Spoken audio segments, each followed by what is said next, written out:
Second week into 2023. Here we go. I am Callie Ferenza. Keith Fustel next to me. And of course, we're here in Maryland. Had a little bit of rain yesterday. Yeah. Keith affects the track just a little bit today, not too much. Yeah, things even getting a little chillier out there today. We had some temperatures rise up early part of the week.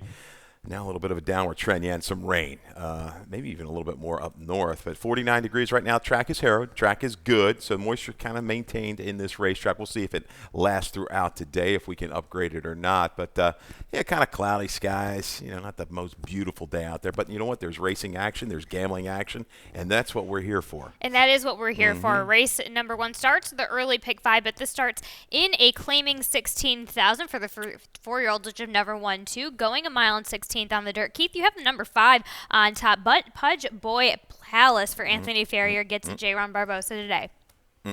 I got the 1 on top. God, I keep reading Yeah, Tim's picks. it's You have all the 1. yeah, okay. You have we talked about this before I got on air, but you have the number 1 on the rail. It's over. The other, I was close. The other Anthony Ferrier runner gets Javian Toledo on this one. Yeah, I think Ferrier. If these horses don't kind of get involved in a duel early, they could carry this field a long, long way. Pudge Boy Palace dropping, it's over, going up off the claim, which has been a good move. I'll take the horse that's moving up slightly in the tag here, and it's over. Going out to 2 turns, I think this horse was in a fairly quick pace last time, but has the ability, might even be, when you break things down, might be a little bit quicker. We'll see what the tactics are, what Ferrier tells these jockeys to do. I think it's over, even can stalk if needed. I like the move up. It comes out of a race. Aristocat is running well. I think we got a shot here with this over, kind of on the lead or just off of it, and maybe be a slightly higher price. We'll see. I think that they might be a little bit closer than when I had this lined early on. 9-5, 7-2. Maybe it'll be 2-3. We'll see. And you're hoping one of the pace kind of kills off the other because you have the number 4 underneath coming from the behind in the clouds. Notion to tap it at a 10-1. A little bit of a value for the Mario Serre runner gets, of course, Grant Whitaker today. Yeah, out of that race with Stimulus Maker on the second that it's over comes out of. Just really didn't fire late. Speed's been pretty good here of late. So Notion to tap it might be up against it a little bit, but a move up slightly. And if things do get entangled, I think the confident move up can rally into it. I like that race. 2 races back and even further back in the Maryland Million Starter. That horse was very willing to the wire against a better field, clearly better field, multiple winners in there. So Notion to tap it to make a run from off the pace, offering a little bit more value, hopefully to boost my exact, because it's not going to pay a whole lot if it does a Jack Harmon 1-5-5-1. I think Runyon-esque is moving in the right direction. Callie, this horse late to the races, but steadily progressing. Sustained wide move, a good wide move to keep going last time and widening. I would have liked to have seen that 2-back runner, Only Child, who beat this one run a little bit better here last time out, but did not. So we'll see. Wonderwater, question mark. Form seems to be tailing off, hence the move down to 60. Maybe that'll pick that guy's head up. And I'm hoping he certainly does, but I like the angle that you have for Runyon-esque. Okay. Able to play a little cards at different ways in those last 2 races. As Keith's race number 2 starts Keith's early pick 4. If we could have a look at that ticket and see how Keith starts it in this starter allowance. Yeah, I found race 2 to be a little difficult. I spread there 2, 5, 7, 8. Race 3 2 deep with the 5 and 8. General News Captain Creed. Timmy Keefe's other horse, Collect Redemption, ran very well in debut, but I'm going to stick with 2 deep in there. Race 4, Cotty's Verve, Triple Jeopardy. If you could throw another price in race 4, it won't kill you. The 4, Baptize the Boy. David Howard, that barn's doing well. Race 5, we'll round it out with the 1, 8, and 11. Our man Brandon McFarland with a price, our Congress Hall 6-1 morning line. You might even get a little bit more than that off some time, first time in the barn. $24 for that early pick 4. Yeah, a tricky enough ticket for this card. This card is a little bit trickier than what I saw when I first initially saw it. So let's get things going where the early pick 4 starts. In the starter allowance, going the 1-turn mile here on the dirt for the 4-year-olds and up. Keith, your top selection is the number 2, Free Square underneath 4. Lacey Goddard, new in the barn of Lacey Goddard against J-Ron Barbosa today. Yeah, a horse that doesn't mind a little bit of moisture. Back in the barn. That Lacey had this horse on the way back, right? I think broke its maiden. Right. And did it going long. This horse was real gritty last time out. Ground down some good horses in that. It was nickel condition. There's no more Ramos dropping. Top Boss has been pretty consistent. So I thought that was an okay field. Barbosa, inside position, maybe the speed of the speeds. Good work coming into this and protected. Let's see if this guy can't get to the front. This track has been holding. Let's see if it holds his speed up with free square. If he gets pressure and if he's pressured early turn, he could be vulnerable. Maybe Anti-Poison to 3 does the dirty work. Your top selection for another horse I'm going to use in here with Camp Pendleton. It's tough for me to separate the 5 and the 8 in here. Right. We have a video of Albertano, We do. second off the claim for Kieran, out of a little tougher race last time out. But Albertano going back to the 16th of October here at Laurel. This was a good run. Beats Camp Pendleton. This horse is able just to sustain. Loves the one-turn mile at Laurel and just keeps on grinding here. Look at this run about 4 wide. Determined to get up. Just kind of spun its wheels last time into a quicker pace and just finally got it going late. This move here to this nickel starter should suit him well, second off the claim. Well, on top of that, you bring up a big point of loving that one-turn mile. Yeah, 4 for 5 at the mile distance, especially in the start of that early pick 4. Race number 3 is a maiden special, going 6 furlongs on the dirt. Keith, you've got a stat on your top selection, number 5, General News, along with the number 3 as well, but honing in on Damon Deal DeVico. Yeah, this is a good one. And I go and I always glance. I'll see what Dan Illman's got, after I do all my things. It's tough to get a stat by him. He had this one similar as well. So I feel like I'm stealing here, but what the heck? Yeah, I said that to Dan. He's like, don't worry about it. He says, we're all good. We're all on the same team. Exactly. But, yeah, Damon Dellavico, last 3 years, start 7 for 19, 37%, Wow. 11 for 19 money with these maidens making their third career start, ROI 236. General News, troubled beginning and debut, made a good wide move before kind of just churning on. Last time out showed speed, so showed a little bit from the back, showed a little bit forward. Now comes back, first time gelding, Lasix.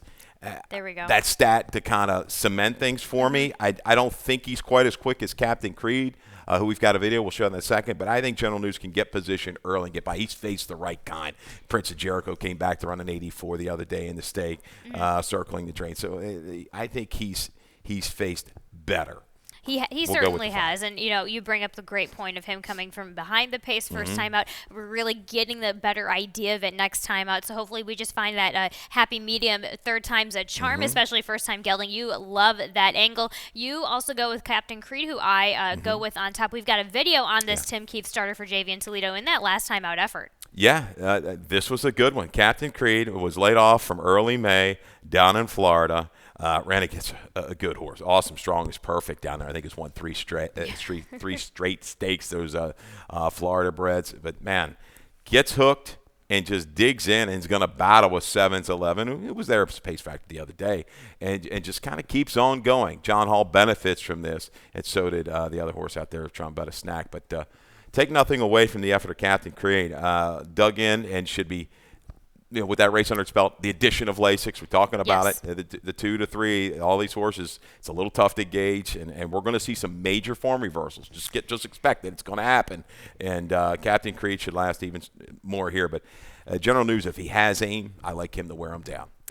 Speaking of form switch-ups, I'm wondering, and I'm going to be curious as well, you and I both have the number 2 Collect Redemption underneath the other Tim Keefe runner, who this one's pretty solid enough coming off of the pace in that first time out in early December. Yeah, this was a pretty good effort. Caught wide, 4 wide, 6 wide. There's a little bit of a turf lean when you looked at the breeding of this one. So essentially, maybe down the road, we talked about a horse the other day, like moving down the road onto the turf. This one could be another one, but good run. Slight flatten late, just a little bit of a flattening. He has to sustain a little bit better, but Key's up against a lot of sense. A lot of sense was well behind General News in that race going back in November. So, as I said, I think the 5 just run against better horses and got a lot of extra things to kind of put my faith in here with him. We'll see. Keith Fusel, 5-8-2-3. I go 8-5-2-7 in that maiden special weight for the third race. Fourth race starts the Rainbow Pick 6. Of course, I've got a ticket lined up for you. I tried to go as cheap as I could. Where you could go a little bit wider, I could have gone a definitely a little bit wider. I've got a little bit of an underneath play, and Mama, I got this. But I just go ahead and single on Akati's Verb. I'm just going to take a bit of an easy money. And what's reassuring is that you both, all three of us, you, Tim Tulloch, and myself, have this horse on top as well, so I get a little bit of reinsurance about that. Okay. If I go jump, you're going to follow me. There you go. I guess okay. so. Races right. 5 and 6, I do go 4 and 5 wide. Why not in those efforts? And then race 7, 8, and 9. Race 7, I could have gone a little bit wider. In race number 9, I could have gone a little bit wider, but I just kind of went with some safer goes. I could have added in the Jerry O'Dwyer horse in the nightcap of the day, but my best bet is in race number 8, going against, I believe, one of your best bets, or a video spotlight that we have coming on. But I like the Damon Dilo DeVico horse that is in really good form in race number 8. Okay. So that is my best bet of the day for a $32 ticket. All right. That starts the Rainbow Pick 6. Here we are in race number 4 in this claiming 5,000, a mile and an eighth on the dirt for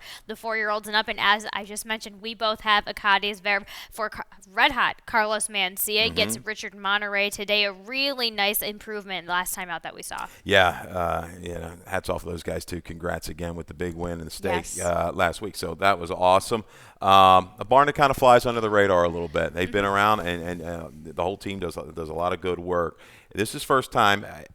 I expected maybe a little bit more punch from the 5/16 pole home when I initially did this race and tried this race on the 11th. I went back and watched it again. Royal Crusader just ran a big figure, 71. Cotty's Verb kept trying, was real willing to the wire. We're going out to a mile and eighth. I think he's a stayer. He stayed on well last time. He can get position early. I think the 7's going to go ahead and go. Unidentified Man. Even Baptized the Boy is my price. You've got that one in there as well. He's first time going along. And there's some breeding that suggests that he can handle a route. But I just like the position that Akati's Verb is going to get. I think he'll be able to save ground, relax, steadily go, and get it done. Triple Jeopardy, I think, is going to be his main nemesis from just off the pace. And that was, I was still scratching my head a little bit on Triple Jeopardy, just with all of the, there's just a little bit of a, not quite jumping around, but essentially jumping around in the whole of 2022, and just kind of really, I want to see a foothold on this horse. So we'll see what happens. We get this horse coming off of a little bit of a break. If you go back into his win at Gulfstream Park, that was off of a freshener as well, a little bit longer freshener, but let's go ahead and take a stab at that. Also on a good track that we get for Triple Jeopardy. So the horse is 9-5 right now. It'll be interesting to see how that things end up there, but I took a stab at one, as you did, little bit of a price. You also go with the number 4, Baptize the Boy. We just talked about that price for David Howard, Alexander Crispin. David Howard, of course, doing really well. That barn is warming up and heating up a little bit as well. He's 3 for 9, 4 for 9 the past 45 days with a strong ROI, and you can take it out even further. And he's done well. And talked about looking at the breeding. I saw some, it was a half to a 12-time winner. Is Baptized the Boy. Did a lot of work on the synthetic, that 12-time winner, but did it on the front end going long, and another multiple winner going long that carried that speed. So interesting. A horse is freshened up a little bit. See if this barn stays hot. He could be the target in race number 4. Yeah, it was tough for me to split the inside horses when it came down to the morning line. Yep. Yes, so because we both go with number 3 underneath in our picks, Mama. I got this. So Keith, you still 1, 2, 4, 3. I go 1, 3, 4, 2. Race number 5 is a claiming 5,000 for the girls, going 7 furlongs on the dirt. Let's take a look right away. Oh, we do have that carryover. We were wondering if we were talking on air if we had that carryover board, but a nice carryover in this late pick 5, 9,000, of course, $877, and that's going to climb up as soon as we get to the gates opening in this 5th affair on Friday at Laurel Park, claiming 5,000, 7 furlongs on the dirt. Scratch the number 7, Lady Macho, and that leaves you with the number 8 on top, Congress Hall for Mario Saray, of course. Brandon McFarland. I'm so used to this. I'm used to this horse being with Mario Saray for so long. But Brandon McFarland, Angel Cruz gets a little bit of help with the drop today, obviously. Yeah, we'll see. No, Abrams still owns. Did formerly train. We'll see. Brandon, if this mare can kind of wake up a little bit, a little dull form before the break, comes back with a good work. And Congress Hall, I know, likes this racetrack, can handle. I think 7 furlongs is fine, is done well at a mile. So I'm just looking for a little bit of value. I think there's some speed types that might just kind of go a little bit, nothing glaring. Right. Congress Hall, just a fresh horse, looking for value to kind of matriculate up inside and then work out a trip that final quarter of a mile, because she keys up against the right kind. She was within a length or so of Breviary. That horse would be favored in here, I would assume. So why not? Kieran may have this one just wrapped up with the inside and outside horses. The one, Dulce Quiero, who I like a little bit better. 11, My Boss Lady. The one I think was a little bit too close to the pace last time. Goes first time for the barn. He's been deadly with these kind of claims, lower level, last several years. And I think Dulce Quiero settles in mid-pack and tries to make that run. The outside horse might have a little bit more tactical speed. My Boss Lady, we have a video, right, of her last race. 11-1 in that starter. Now she takes the plummet here. Proper attire, Italian dressing. There's no filly or mare like that in here. And that just cost her. You see this. Broke slow, a little steady early right there. Got put in that tight spot as the winner proper tire came in. A couple horses crowded in that race, maybe tabbed them back. But My Boss Lady, with the drop, they mean business. They're hoping this one gets over the hump somewhere from a stalking trip, because should get a better break from that outer post. And we're going to see what happens in that fifth affair. But before we do that and carry on for the rest of the card, we are going to have a quick break, and we'll be right back after that. We're ready for the start. They're off.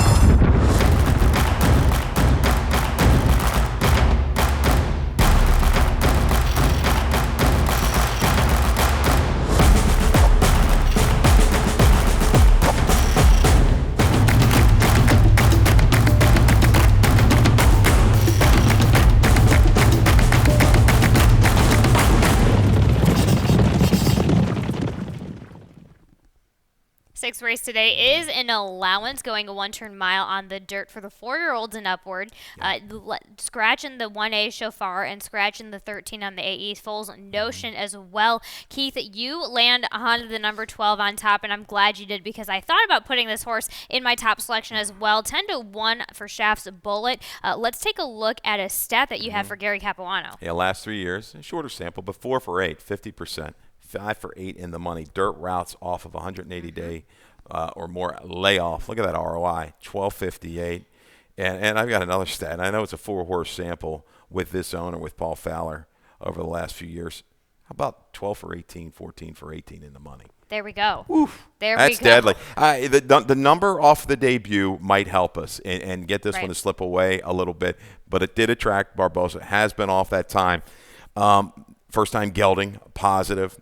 I mean, I think the biggest thing is, to me, is that maybe this post to work out the trip. He was able to get it done first time. That's usually not Gary. He does okay, don't get me wrong, but second time's always been the thing for him. Yes. And Stacks of Silver, who he beat that day, and he had trouble. He had to wait around the turn before he grounded out, got outside and grounded out, is now a 3-time winner with okay numbers.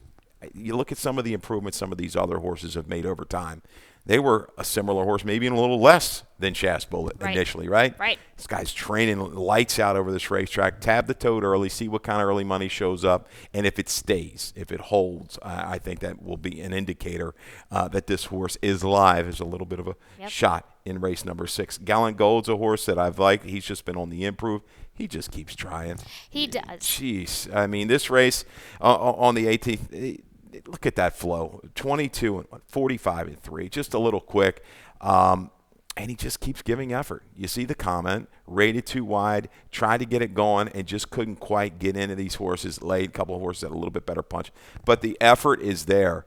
I like this move back out to the mile, proven here 4 for 5 with a win at this distance, and is tactical enough to keep the 9 nostalgic run in range. Right. He looks like he's going to run away again early. He comes out of the open allowances back in at open a day, where Gallant Gold was in those state breds. You know, sometimes they're very equal, but I just like the effort this horse has been given. He's a trier.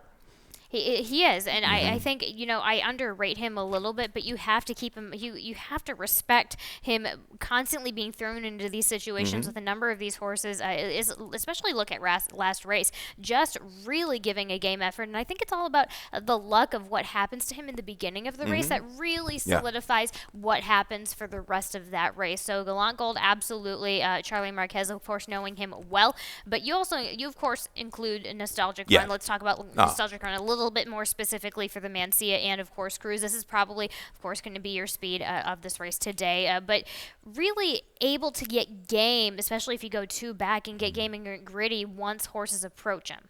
Yeah, he will kind of dig in, but he looked like a stone cold winner the last three. You see the short comments.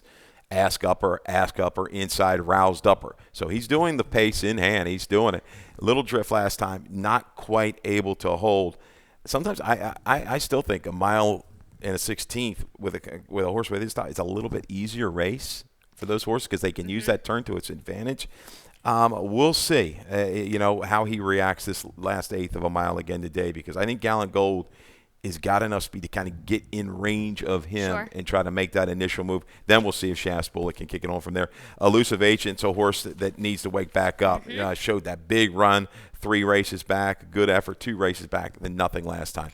Needs a little bit of help, but should be able to kind of work a good inside trip before bringing that stretch run. Obviously, we know the Blofeld's going longer. The stats are there for that stallion. Oh, yeah, big time. Going back, speaking of which, he's 4 for 14, 29% first-time routing. So you can't – I have that horse on my ticket. You can't just take him away. But there are too many nice – consistent horses in this good kind of race. I go with Flightland underneath just for fun. But Keith Fusel, you go 12, 5, 9, 3. I go 9, 11, 5, 3. Of course, interesting Gary Capo runner in Shafts Bullet, the number 12. I'm really excited to see how that shakes up for that outside post for the Gary Cap runner. Race number 7 is a starter optional 12-5. Going 7 furlongs on the dirt. Scratch the 1A Misty Link and scratch number 2 Closer Look. Keith, you have the number 1 on top. Paradise Pride, the other Jamie Ness runner, gets Jaime Rodriguez today. Has been at Laurel a little bit, but we get back to the 7 furlong distance, which I have a feeling is going to be your angle a little bit. Yeah, that's Rodriguez. He's a good rider. He puts horses in very good position. He's a good judge of pace. This is the one that stays in. And last time out was up early, decided to rate back, and just couldn't quite make it up. I think he finds his happy spot, the middle ground right here in race number 7. Hoping a little bit more flow would have stayed in here with Closer Look. But I think Paradise Pride, the numbers have been consistent. He can kind of sit there and churn it out from 3 or 4 off of it once they leave the 3/8, because he's going to have to catch Honor the Fleet. Honor the Fleet, I think, is the quickest, especially by the time they turn for home. He might take some inside pressure from our hoisted mast. He needs to relax a little bit better. He really fought the rider last time out. You see it keyed up too wide and just couldn't hold in a nickel starter. But he's a horse that has good success here. I like him at 7/8, and I think he gets the jump on this field. Let me tell you why he was a little bit keyed up, because that horse was running from 2 wins at Charlestown, and if you go 2 back, he had pressure early on. So the dynamic between Charlestown and Laurel is way different with these horses that are speed horses. So that's what I'm giving him. I'm giving him a little bit of an excuse to, he had all of the room in the world. I'm giving him the chance that he's going to relax anyway. So that's where I'm taking a little bit of a stab, because I have a feeling that might go up a little bit from 7 to 2. But I'm glad you included the number 7 Erewhon at 8 to 1 for Phil Capuano. Gets J. Ron Barbosa. Nice, interesting claim. This is a claim that Dale would claim off of Jose a lot and do well with those horses. So this is first time in that Cap barn. Yeah, hasn't shown any speed of late. Reported first time gelding, right back in for the tag. That's a little concern. Not a real protect move, right? This horse still in. Tag or no tag? In for the tag, right? In for the tag, yeah, so no protect move here, but interesting. Project a little improvement off the claim. We've seen it in the past with the Capuano Barnes. It doesn't matter which one. They're all good. Yeah. And I'm sure Phillips is going to just really follow his footsteps and carry things right along. Yes. But Erewhon, yes, attracting a good rider. I think this horse can rally into it. Absolutely. Race number, so that was race number 7, 1, 7, 5, 4. I go a couple of different ways in that. Race number 8 is an allowance for going 5.5 on the dirt for the 4-year-olds and up. Scratching the 6 Can't Stop This Man and scratching the 8 Toe Bear.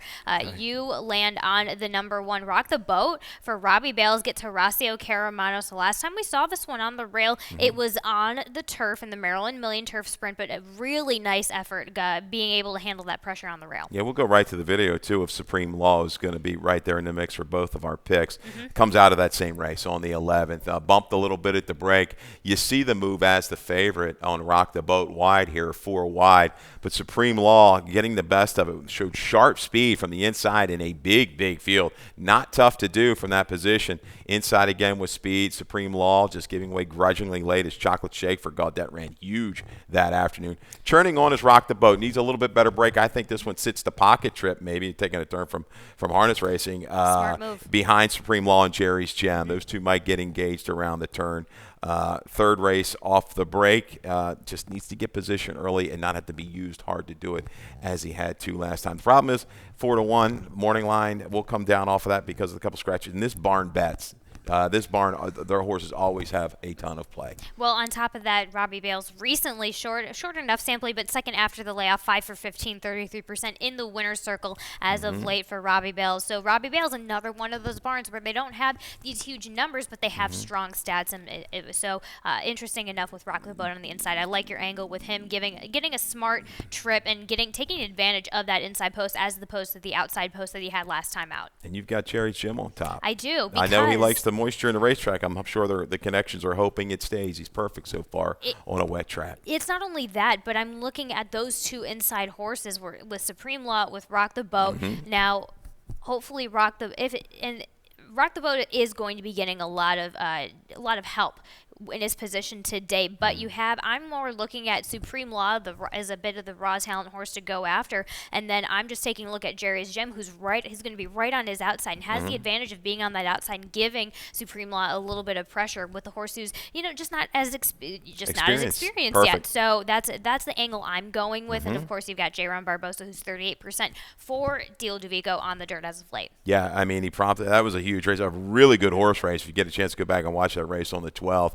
Hooking up with that Farrier horse who's been experienced and, won a slew of races, been tough against higher class horses. So this horse, they've done a great job off the claim, kind of matriculating straight on up, through the ranks here, work the conditions well. Let's see if the trend continues. I think Rock the Boat will be lurking.